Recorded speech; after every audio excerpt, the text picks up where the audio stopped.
کوشش کرنی ہے. آپ ذرا سا اپنے جذبات پہ قابو رکھیں. میں نعرہ لگانے کو منع نہیں کر رہا ہوں.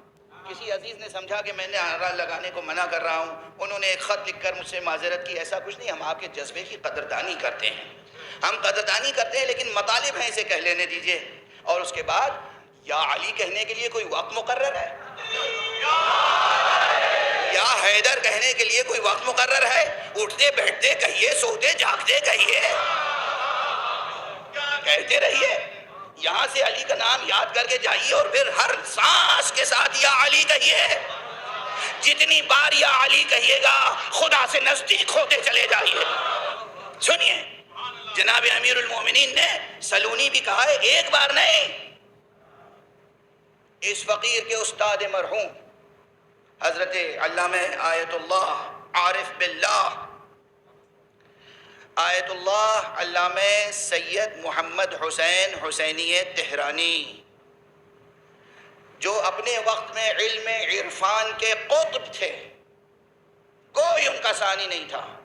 مشہد مقدس میں آخری عمر میں انہوں نے قیام فرمایا, اور جو خلیفہ اور جانشین تھے کس کے؟ علامہ آیت اللہ سید محمد حسین طباطبائی صاحب تفسیر المیزان کے. انہوں نے اس فقیر کو یہ بتایا کہ تمہیں معلوم ہے. اس کے بعد ظاہر ہے طالب علموں کا کام کیا ہوتا ہے, استاد ایک کیپشن دے دیتا ہے, محنت کرنا آپ کا کام ہے. کہا جاؤ ڈھونڈو, اور میں نے بہرحال جستجو کی. کہا ایک مرتبہ نہیں, حضرت علی نے سلونی کہا ہے, اور ایک موقع پہ نہیں کہا ہے, 7 مرتبہ مدینے میں کہا سلونی بعد پیغمبر, اور 7 مرتبہ کوفے میں اور دوسرے مقامات پہ کہا سلونی. لیکن جتنی بار سلونی کہا بعد پیغمبر, اسے کہتے ہیں حفظ مراتب, اسے کہتے ہیں حفظ مراتب. 14 مرتبہ امیر المومنین علیہ السلام نے اپنی زندگی میں, ساری روایتیں مسند ہیں سندوں کے ساتھ, سلونی سلونی کہا. اور یہ جملہ کئی بار کہہ چکا ہوں, پھر کہہ دوں. لوگ کہتے ہیں سلونی کا دعویٰ کیا, میں کہتا ہوں سلونی کی دعوت کی. کیا سلونی دعوت تھی. اور ہر مرتبہ آپ سے سوالات ہوئے اور آپ نے جوابات دیے. وہ جوابات بھی موجود ہیں, کتابوں میں منتشر موجود ہیں, لیکن موجود ہیں. صرف اس وقت تو حوالے دے رہا ہوں. جو شان رسول کی تھی علم میں اور ہدایت میں, منصب الگ ہے.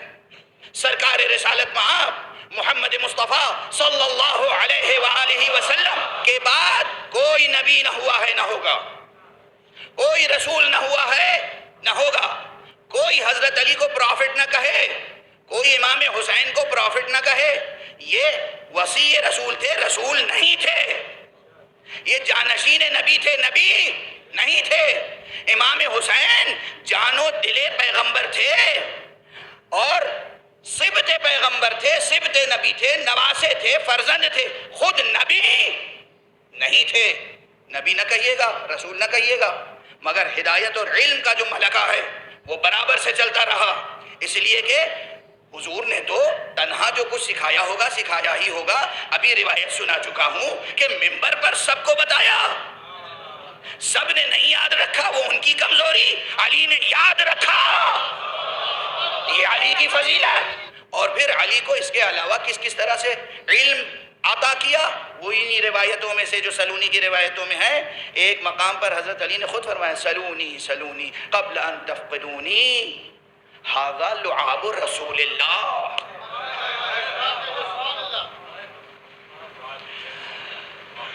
حضرت علی کا جملہ, یہ لعاب رسول ہے جو میرے دہن میں ہے اور میرے وجود میں ہے. توجہ ہے. یعنی جب حضرت علی کی ولادت ہوئی تھی تو جناب فاطمہ بنت اسد کا دودھ بعد میں پیا تھا, رسول اللہ نے اپنی زبان پہلے چسائی تھی, علی کو اپنی زبان پہلے چسائی تھی. اور اب گنیے تاریخ میں کس کس کو زبان چسائی ہے. علی کے بعد حسن, حسن کے بعد حسین. تاریخیں گواہ ہیں, محدثوں کی حدیثیں ہیں بے پناہ. اکثر حسین کی زبان لے کر خود چوستے تھے اور اپنی زبان حسین کو چساتے تھے. روایات سلونی میں یہ فقرہ بھی آتا ہے کہ زقنی رسول اللہ زقا, رسول اللہ نے مجھے علم اس طرح چگایا ہے, لفظ استعمال کر رہا ہوں, جس طرح پرندہ اپنے بچے کو دانا چگاتا ہے. توجہ ہے، تشریحات کے وقت نہیں، حوالے دیتا ہوا آگے بڑھا. تو رسول اللہ کا مرتبہ علم، احاطہ علم سمجھ میں آیا. ما کان و ما یکون کا علم منبر پہ بیان کیا. فضا میں پرندے اڑتے تھے، ہر پرندے کے بارے میں کچھ نہ کچھ بتاتے تھے. اس کے بعد منبر پہ سلونی کہا. سلونی جب کہا تو یہ راز بھی کھل گیا کہ لوگوں کے انساب سے بھی واقف ہیں، لوگوں کے انساب سے واقف ہیں. حضور واقف ہے کون کس کا بیٹا ہے. اس رسول نے جسے زبان چسائی تھی اس کی شان یہ تھی کہ میدان جنگ میں جب تلوار چلاتے تھے تو یہ دیکھ لیتے تھے کہ کس کی نسل میں مومن پیدا ہونے والا ہے،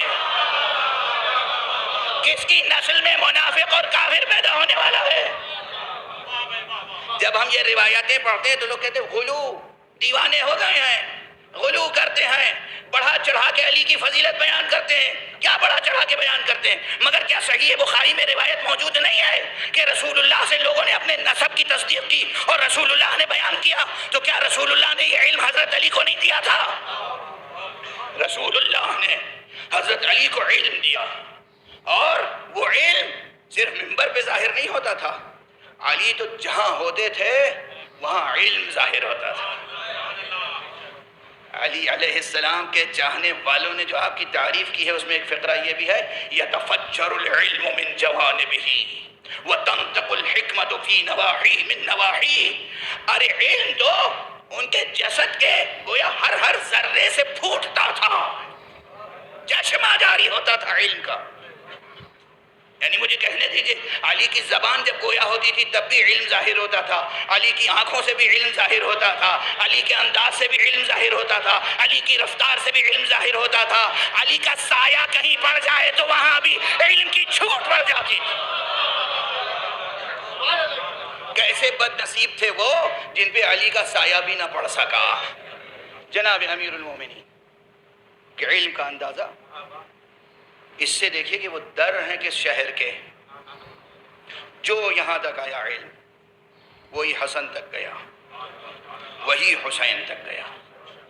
اب بس مختصر سی باتیں